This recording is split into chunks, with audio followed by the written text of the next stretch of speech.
తెలంగాణలో పవన్ సభకి అనుమతి ఇవ్వకపోవడం సరికాదు అన్నారు ఏపీ సీఎం చంద్రబాబు. రాష్ట్ర విభజన జరిగి 12 ఏళ్లు అయిందని, ఎవరెవరు ఏం చేశారో ప్రజలకు తెలుసని కామెంట్ చేశారు. లాజికల్ గా ముందుకు వెళ్లాలి తప్ప ప్రశాంత వాతావరణాన్ని చెడగొట్టడం సరికాదన్నారు.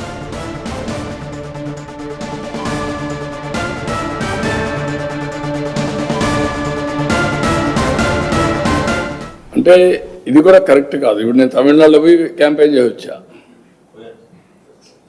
తమిళనాడుకు శివకుమార్ కూడా వచ్చాడు. ఆల్ ఇండియా లీడర్సే కాకుండా అందరూ వచ్చారు. అక్కడ కాంగ్రెస్ పార్టీ ఉంది, బీఆర్ఎస్ పార్టీ ఉంది. బీఆర్ఎస్ మొన్నటి నేషనల్ పార్టీ ఆంధ్రలో కూడా యూనిట్ పెట్టారు.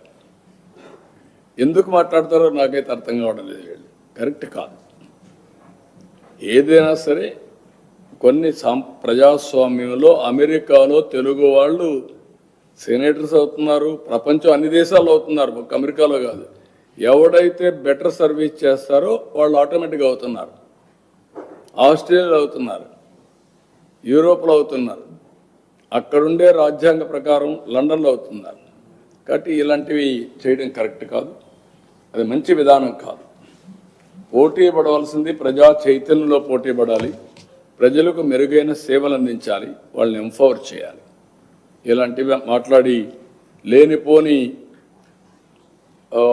ఐ కెన్ సే అనవసరంగా ప్రజల్ని విద్వేషం కూడా అన్నాను. విద్వేషాలు కూడా వీళ్ళు అనుకుంటేనే అయిపో.